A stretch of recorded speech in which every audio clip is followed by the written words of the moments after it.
할머니 언제 쫓아낼 거예요? 손자의 말은 천둥처럼 순애의 가슴에 꽂혔습니다. 쉿, 그런 말 함부로 하는 거 아니야. 며느리의 대답은 더 차갑게 들렸죠. 순애 씨는 말없이 저녁상을 차리고 여행을 떠나는 가족에게 그래, 좋은 여행 되길 바라마 하고 차분히 배웅했습니다. 그러나 그 뒷모습이 사라지자 곧장 부동산으로 향해 말했습니다. 집을 팔려고 합니다. 오늘은 72세 김순애 할머니의 이야기를 해보려고 합니다. 어머니의 희생이 익숙함을 넘어 어느새 당연함으로 변해버린 가족의 이야기입니다. 오후 햇살이 손자 현우의 방 안으로 비스듬히 들어와 바닥에 긴 그림자를 들이우고 있었습니다. 순애 씨는 조용히 옷장 문을 열고 현우가 아침에 벗어 던진 교복을 정성스럽게 개어 넣었습니다. 셔츠 소매를 반듯하게 펴고 바지 주름을 손으로 다듬어가며 차곡차곡 정리하는 그녀의 손길은 여전히 능숙했습니다. 책상 서랍을 열자 연필과 볼펜들이 어지럽게 흩어져 있었습니다.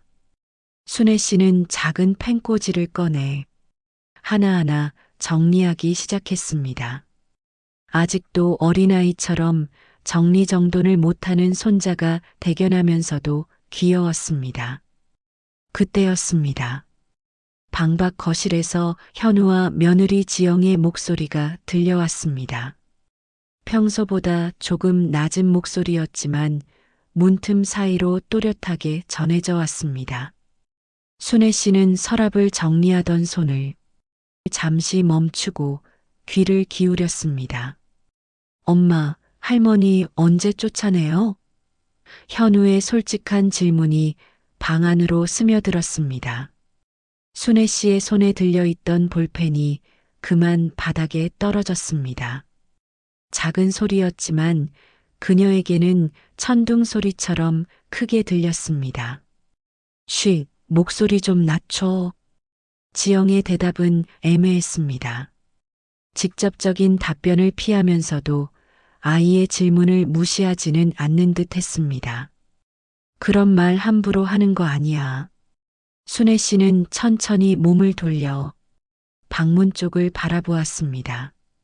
문틈으로 새어 들어오는 거실의 불빛이 희미했습니다. 그녀의 얼굴에는 특별한 감정의 변화가 없었습니다. 놀란 기색도 슬픈 표정도 보이지 않았습니다.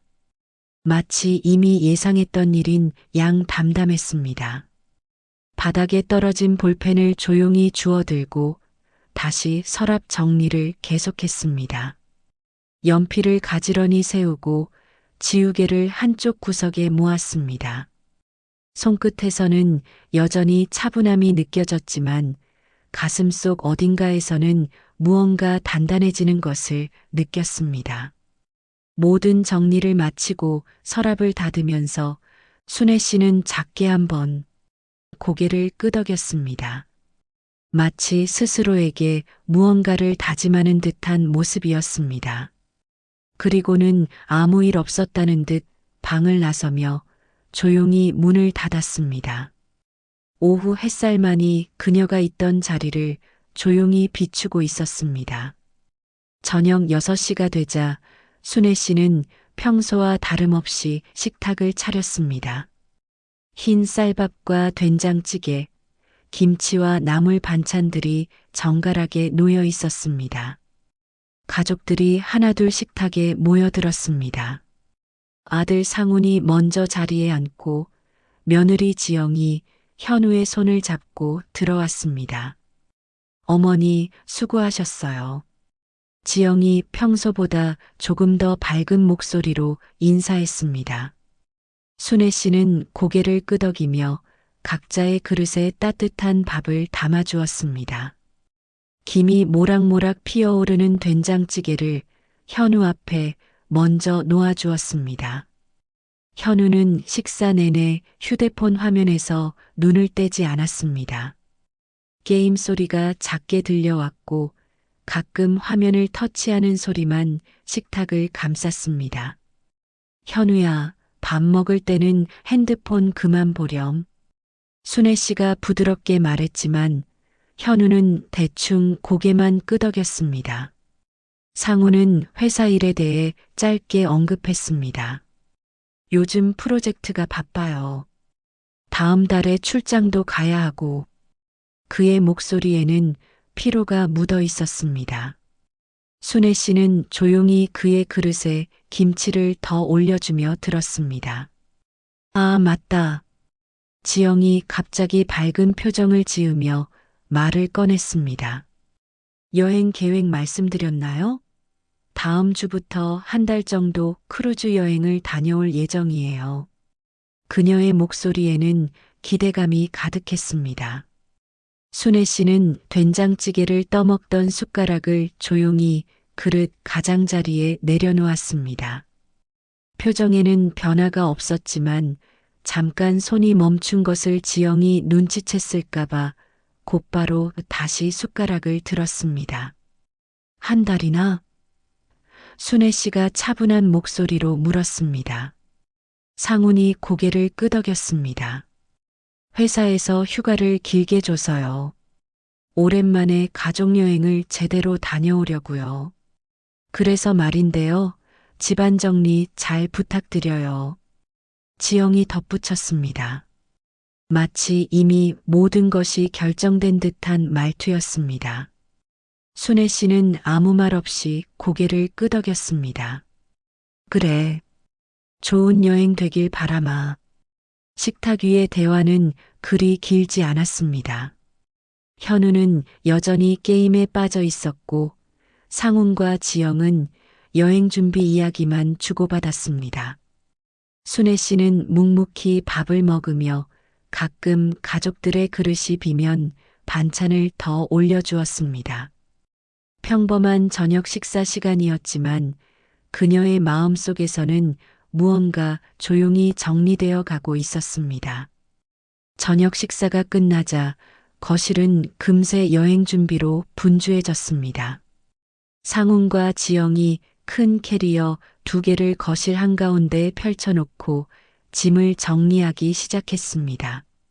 소파 위에는 옷가지들이 산더미처럼 쌓여 있었고 테이블 위에는 화장품과 세면도구들이 어지럽게 놓여 있었습니다.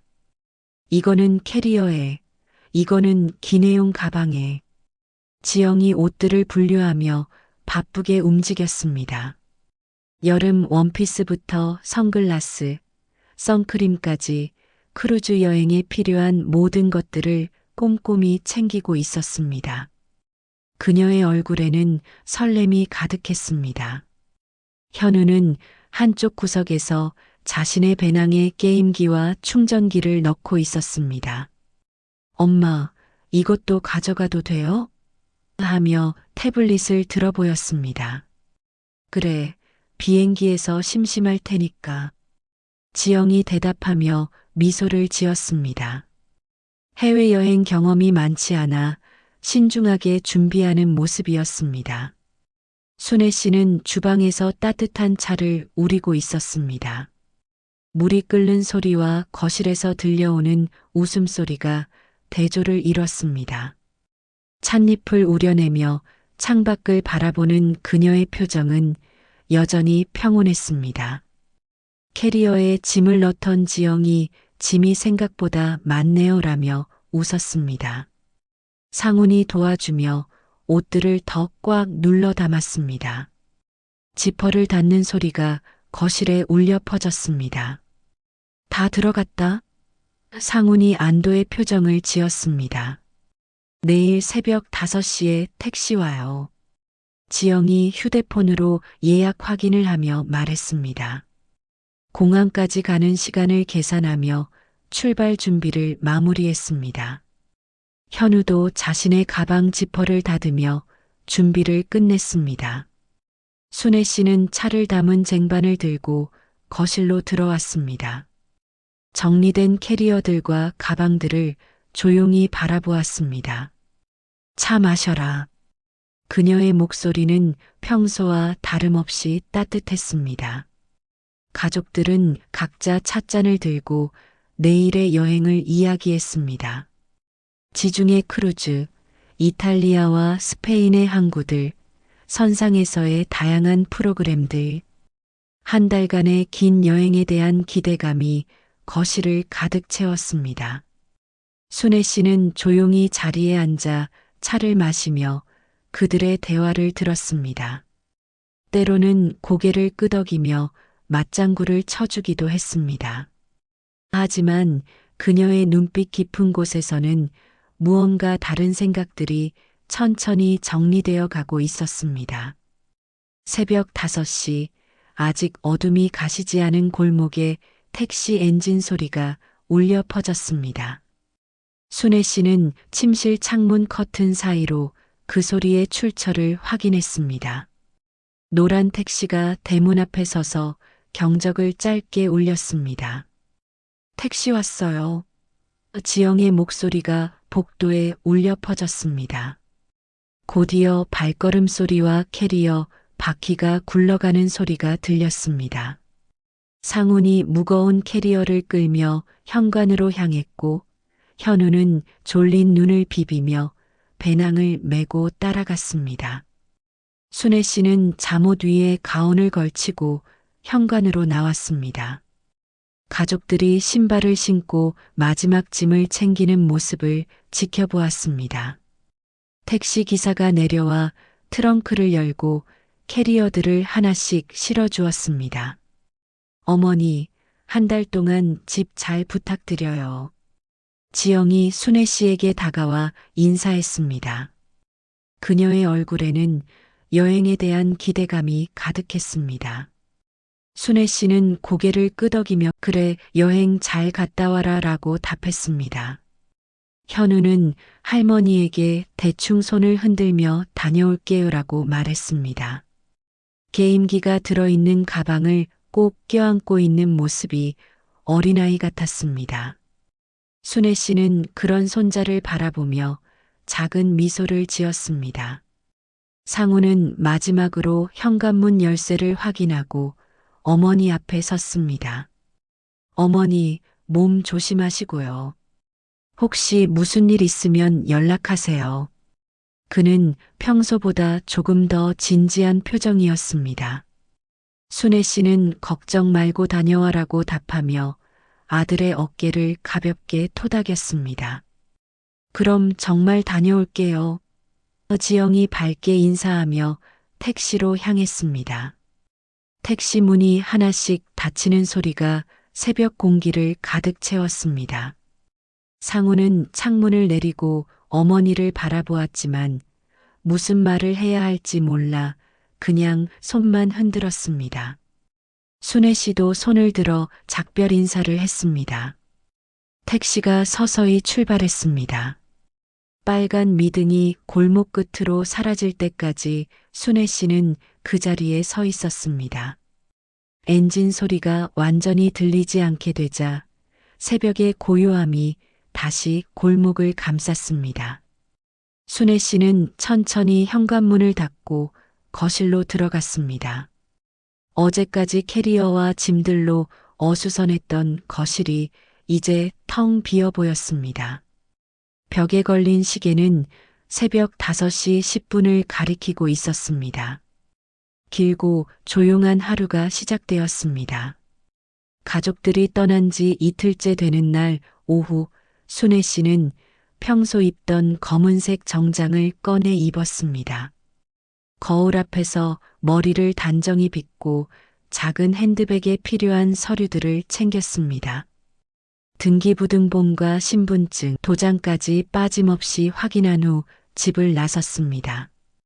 동네 입구에 있는 강남부동산이라는 간판이 걸린 사무실 문을 열고 들어갔습니다.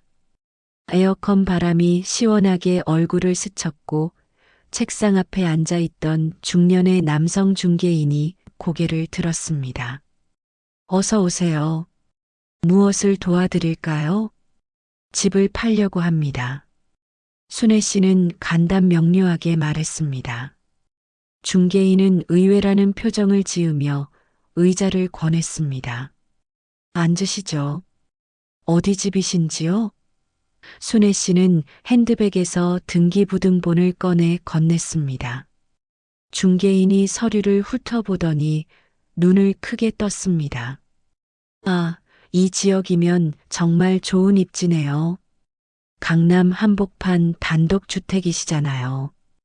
그는 컴퓨터 키보드를 두드리며 최근 시세를 확인했습니다. 요즘 이 근처는 평당 가격이 많이 올랐어요. 얼마나 받을 수 있을까요? 순애 씨가 차분히 물었습니다. 중개인은 계산기를 두드리며 설명했습니다. 대략 30억 정도로 보시면 될 것 같습니다. 다만 금매가 아니시라면 조금 더 받으실 수도 있고요. 순애 씨는 고개를 끄덕였습니다. 급히 처분하고 싶습니다. 언제쯤 가능할까요? 중개인은 놀란 표정을 감추지 못했습니다. 그렇게 급하시다면 매수 희망자가 있거든요. 일주일 안에도 가능할 것 같은데요. 좋습니다. 진행해 주세요. 순애 씨는 주저함 없이 대답했습니다. 중개인이 서류를 정리하며 계약서를 준비했습니다. 가족분들과 상의는 해보셨나요? 이런 큰 결정은 순애 씨는 손을 들어 말을 막았습니다. 제가 결정할 일입니다. 계약서에 도장을 찍는 순간까지 순애 씨의 손은 조금도 떨리지 않았습니다. 붉은 도장이 하얀 종이 위에 선명하게 찍혔습니다. 중개인이 매수자와 내일 만나서 세부 조건을 정하시면 됩니다라고 설명했습니다. 순애 씨는 서류를 정리하며 자리에서 일어났습니다. 감사합니다. 내일 뵙겠습니다. 그녀의 목소리에는 후회나 망설임이 전혀 없었습니다. 사무실 문을 열고 나서며 뒤돌아보지도 않았습니다. 오후 햇살이 그녀의 뒷모습을 따라왔습니다. 평생을 살아온 집으로 돌아가는 발걸음은 여전히 단단했습니다.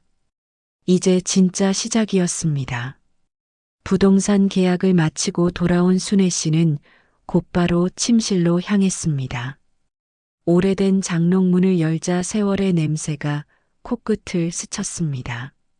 남편과 함께 입던 옷들, 특별한 날에만 꺼내 입던 한복, 아들이 어렸을 때 입히던 작은 옷가지들까지 하나하나 꺼내 정리했습니다. 필요한 옷들만 작은 가방에 담고 나머지는 깔끔하게 상자에 넣었습니다. 남편의 양복은 여전히 그의 채취가 남아있는 것 같았지만 순애 씨는 담담하게 정리해 나갔습니다. 감정에 휩쓸리지 않고 차근차근 분류하는 그녀의 손길은 여전히 능숙했습니다. 서랍장 맨 아래에서 오래된 앨범을 발견했습니다.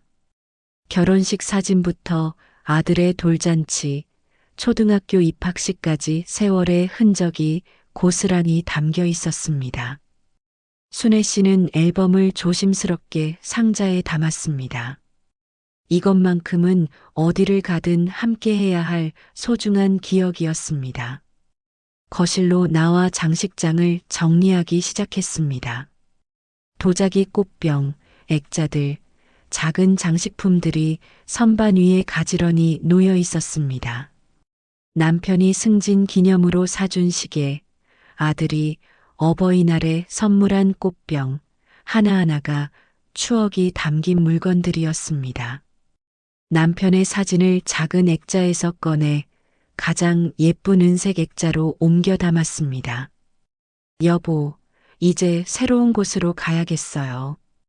혼잣말처럼 중얼거리며 사진을 가방에 조심히 넣었습니다. 그의 미소가 여전히 따뜻해 보였습니다. 중요한 서류들을 모아 파일에 정리했습니다. 통장, 보험증서, 의료카드까지 필요한 것들만 골라내어 가방에 넣었습니다.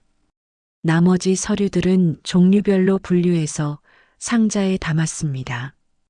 평생 모아온 것들이지만 이제는 짐이 되어버렸습니다. 각 방을 돌아다니며 전등을 켜고 마지막으로 점검했습니다. 아들이 공부하던 방, 손자가 뛰놀던 거실, 남편과 함께 차를 마시던 작은 테이블까지 모든 공간에 가족의 추억이 스며 있었지만 이제는 정리할 때였습니다. 현관 옆 신발장도 비웠습니다. 남편의 구두, 아들의 운동화, 며느리의 하이힐까지 모두 상자에 담았습니다. 순애 씨는 자신이 즐겨 신던 편한 신발 한 켤레만 남겨두었습니다. 이제 먼 길을 걸어가야 했으니까요. 상자들이 하나둘 쌓여갔습니다. 평생 모아온 삶의 흔적들이 네모난 박스 안에 차곡차곡 정리되어 갔습니다. 집은 서서히 비워져 갔고 순애 씨의 마음도 함께 정리되어 가고 있었습니다. 이른 아침 좁은 골목 안으로 흰색 이삿짐 트럭이 조심스럽게 들어섰습니다. 엔진 소리가 고요한 주택가에 울려 퍼졌고 몇몇 이웃들이 창문 너머로 궁금한 시선을 보냈습니다. 순애 씨는 현관 앞에 서서 트럭에서 내리는 일꾼들을 맞이했습니다. 어디서부터 시작할까요? 반장으로 보이는 중년 남성이 물었습니다. 순애 씨는 차분히 거실부터 해주세요라고 답했습니다.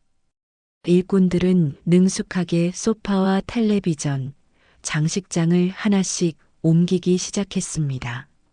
몇십 년간 자리를 지켜온 가구들이 낯선 손에 의해 집 밖으로 나가고 있었습니다. 정성스럽게 포장해둔 상자들이 줄지어 트럭으로 옮겨졌습니다. 앨범이라고 적힌 상자, 그릇이라고 표시된 박스들이 일꾼들의 어깨 위에서 흔들거렸습니다. 순애 씨는 각 상자가 조심스럽게 다뤄지는지 지켜보았습니다. 식탁과 의자들이 거실을 떠났습니다. 가족들이 함께 밥을 먹던 그 자리가 갑자기 넓어 보였습니다. 냉장고와 세탁기 같은 대형 가전제품들도 전문 도구를 이용해 조심히 운반되었습니다. 부엌이 순식간에 텅 비어갔습니다. 침실의 장롱과 침대도 분해되어 나갔습니다. 남편과 함께 잠들던 그 침대, 아들을 재우며 자장가를 불러주던 그 방이 이제는 빈 공간만 남았습니다. 벽에는 가구가 있던 자리의 흔적만이 희미하게 남아 있었습니다. 손자의 방도 마찬가지였습니다. 책상과 책장, 옷장이 모두 사라지자 방은 전혀 다른 공간처럼 느껴졌습니다. 벽에 붙어 있던 아들의 상장들과 사진들도 이미 상자에 담겨 트럭으로 옮겨진 후였습니다. 다 실었습니다. 반장이 순애 씨에게 알렸습니다. 그녀는 고개를 끄덕이며 트럭을 바라보았습니다. 평생의 살림살이가 그 안에 고스란히 담겨 있었습니다. 트럭 문이 닫히는 소리가 골목에 울려 퍼졌습니다. 트럭이 골목을 빠져나가는 모습을 지켜본 순애 씨는 다시 집 안으로 들어갔습니다. 이제 정말로 텅 빈 집이었습니다. 그녀의 발걸음만이 적막한 공간을 채우고 있었습니다. 새로운 시작을 위한 마지막 준비가 끝나가고 있었습니다. 해가 저물고 집안에 어둠이 내려앉았습니다. 순애 씨는 텅 빈 거실 한가운데 방석 하나를 깔고 조용히 앉았습니다. 손에는 작은 손전등과 함께 남편의 사진이 들려 있었습니다. 은색 액자 속 남편의 미소가 희미한 불빛에 비쳐 따뜻해 보였습니다. 전기는 이미 끊어진 상태였지만 창밖에서 들어오는 가로등 불빛이 거실을 은은하게 비춰주고 있었습니다. 가구들이 모두 사라진 방은 평소보다 훨씬 넓어 보였고 순애 씨의 작은 몸집이 더욱 외로워 보였습니다. 여보, 우리 정말 많은 일들이 있었지요. 순애 씨는 사진을 무릎 위에 조심스럽게 올려놓고 혼잣말을 시작했습니다. 목소리는 조용했지만 또렷했습니다. 상훈이 태어나던 날 당신이 얼마나 기뻐했는지 기억나요? 창밖에서 바람이 불어와 유리창을 살짝 흔들었습니다. 나뭇잎들이 바스락거리는 소리가 고요한 밤 공기를 채웠습니다. 순애 씨는 그 소리를 들으며 천천히 숨을 고르고 있었습니다. 손자도 이제 많이 컸어요. 하지만 아직 어린아이 같아요. 그녀는 사진 속 남편의 얼굴을 바라보며 계속 말했습니다. 제가 이제 떠나야 할 것 같아요. 더 이상 여기 있으면 안 될 것 같아서요. 벽에 걸려있던 시계는 이미 사라졌지만 어디선가 시계 소리가 들려오는 것 같았습니다. 똑딱똑딱 시간은 멈추지 않고 흘러가고 있었습니다. 순애 씨는 그 리듬에 맞춰 조용히 호흡을 가다듬었습니다. 당신도 이해해 주실 거죠? 순애 씨의 목소리에는 슬픔보다는 담담함이 묻어 있었습니다. 저도 이제 제 길을 찾아가야 할 것 같아요. 새로운 곳에서 새로운 시작을 해보려고요. 손전등 불빛이 서서히 약해지기 시작했습니다. 순애 씨는 사진을 다시 가방에 조심스럽게 넣었습니다. 같이 가요, 여보. 어디든 같이 가요. 그녀의 말에는 외로움이 아닌 희망이 담겨 있었습니다. 마지막으로 거실을 둘러보았습니다. 아무것도 남지 않은 빈 공간이었지만 그 안에는 보이지 않는 추억들이 가득했습니다. 아들의 웃음소리, 남편의 목소리, 손자의 발소리들이 메아리처럼 들리는 것 같았습니다. 손전등을 끄자 거실은 완전한 어둠에 잠겼습니다. 오직 창밖의 가로등만이 희미한 빛을 보내고 있었습니다. 순애 씨는 방석을 개어 가방에 넣고 천천히 일어났습니다. 안녕히 계세요. 그녀는 빈 집을 향해 작별 인사를 했습니다. 목소리는 여전히 평온했습니다. 내일이면 정말로 새로운 삶이 시작될 것이었습니다. 순애 씨는 가방을 들고 조용히 거실을 나섰습니다.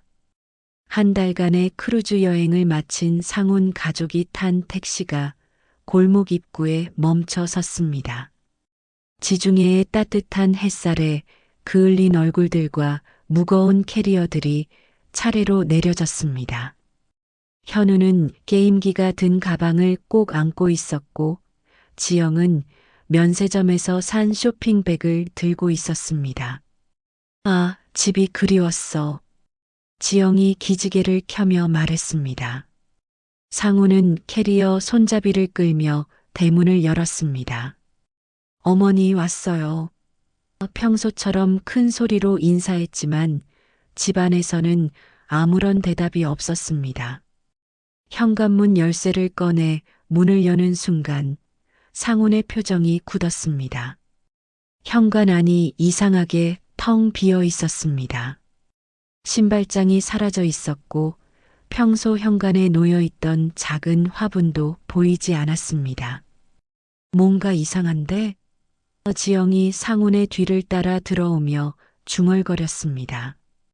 거실로 들어서자 세 사람 모두 말을 잃었습니다. 소파도 텔레비전도 식탁도 모든 것이 사라져 있었습니다. 벽에는 가구가 있던 자리에 흔적만 남아 있었습니다. 현우가 자신의 방으로 뛰어갔습니다. 엄마, 내 방도 다 없어졌어요. 그의 목소리에는 당황이 가득했습니다. 책상도 침대도 게임기들도 모두 사라진 빈 방만이 그를 맞이했습니다. 지영은 주방으로 향했습니다. 냉장고도 식기도 심지어 싱크대 위의 작은 화분까지 모든 것이 깨끗하게 사라져 있었습니다. 이게 무슨 일이야? 그녀의 목소리가 텅 빈 주방에 메아리 쳤습니다. 상우는 어머니 방을 확인했습니다. 장롱도 침대도 심지어 벽에 걸려 있던 아버지의 사진까지 모두 없었습니다. 방 안에는 먼지만이 희미하게 남아 있었습니다. 어머니, 상훈이 큰 소리로 불렀지만 집안은 고요했습니다. 세 사람은 다시 거실에 모였습니다. 현우는 가방을 바닥에 내려놓고 그 위에 털썩 앉았습니다. 아무 말도 하지 않았습니다. 상우는 재빨리 휴대폰을 꺼내 어머니에게 전화를 걸었습니다. 따르릉, 따르릉. 신호음만 계속 울릴 뿐 연결되지 않았습니다. 몇 번을 다시 걸어봐도 마찬가지였습니다. 꺼져 있어. 지영은 멍하니 텅 빈 거실을 둘러보았습니다. 아침에 출발할 때까지만 해도 모든 것이 제자리에 있었던 그 집이었습니다.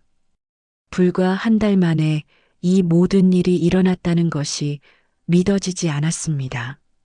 세 사람은 서로를 바라보았습니다. 아무도 먼저 말을 꺼내지 못했습니다. 크루즈에서의 즐거운 추억들이 순식간에 사라진 것 같았습니다. 현실이 너무나 충격적이어서 어떤 반응을 해야 할지 몰랐습니다. 침묵만이 텅 빈 집을 가득 채우고 있었습니다. 한참을 멍하니 서 있던 상훈이 가장 먼저 정신을 차렸습니다. 휴대폰을 다시 꺼내 인터넷 검색을 했습니다.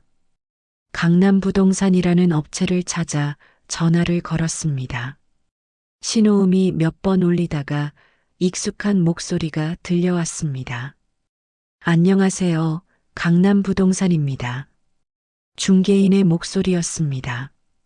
상우는 떨리는 목소리로 자신의 주소를 말하며 집에 대해 물어봤습니다.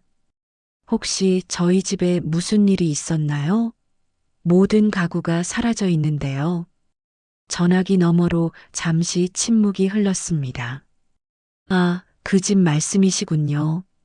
어머님께서 직접 오셔서 매각 계약을 하셨습니다.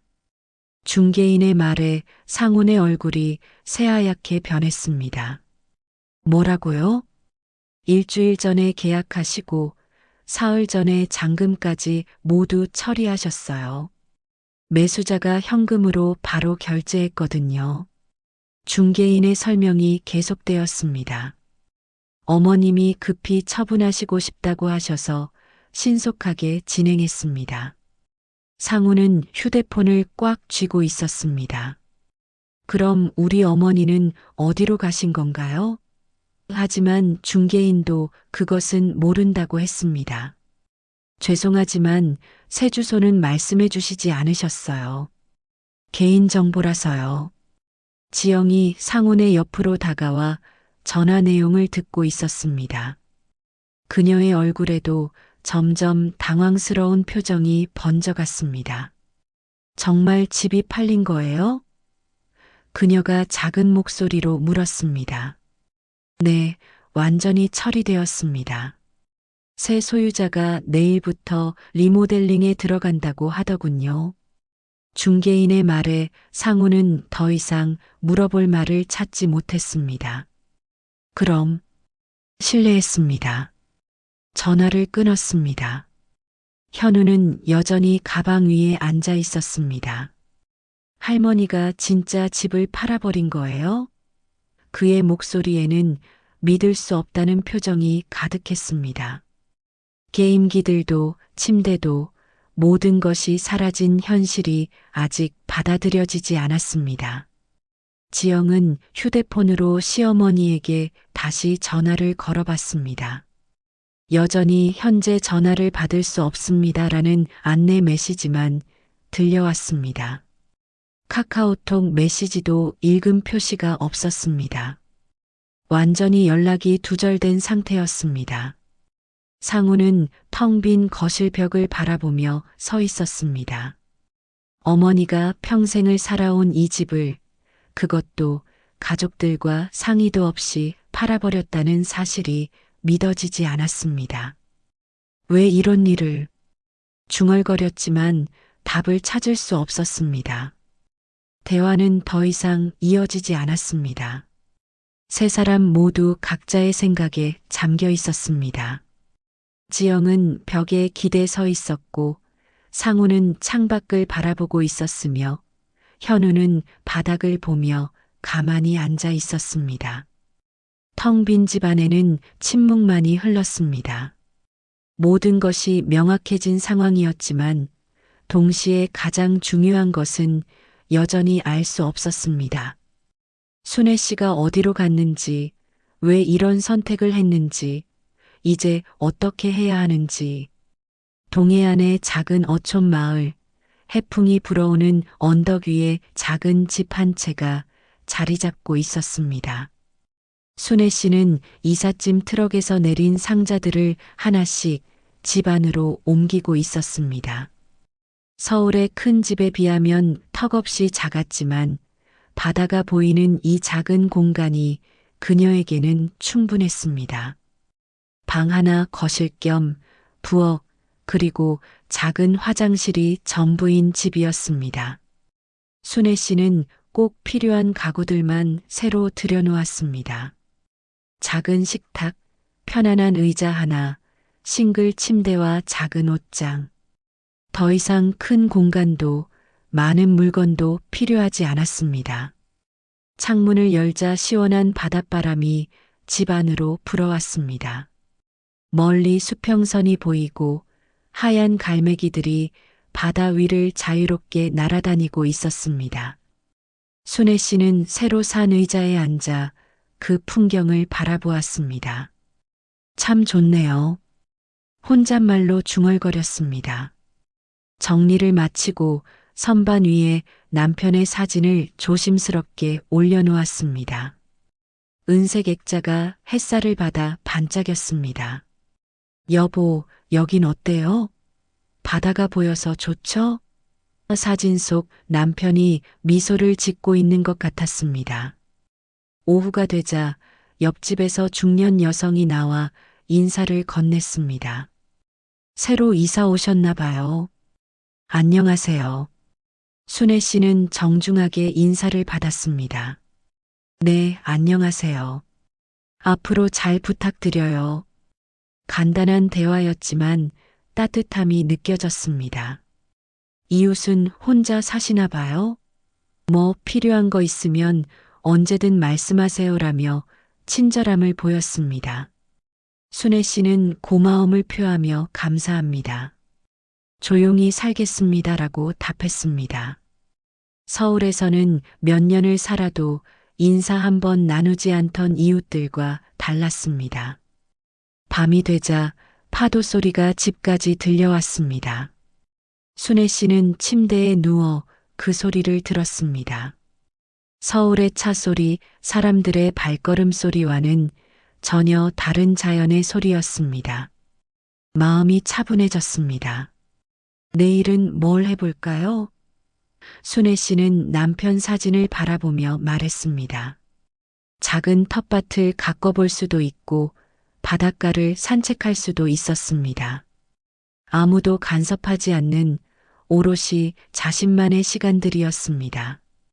달빛이 창문을 통해 들어와 방 안을 은은하게 비췄습니다. 순애 씨는 편안한 미소를 지으며 눈을 감았습니다. 새로운 삶의 첫날 밤이 깊어가고 있었습니다.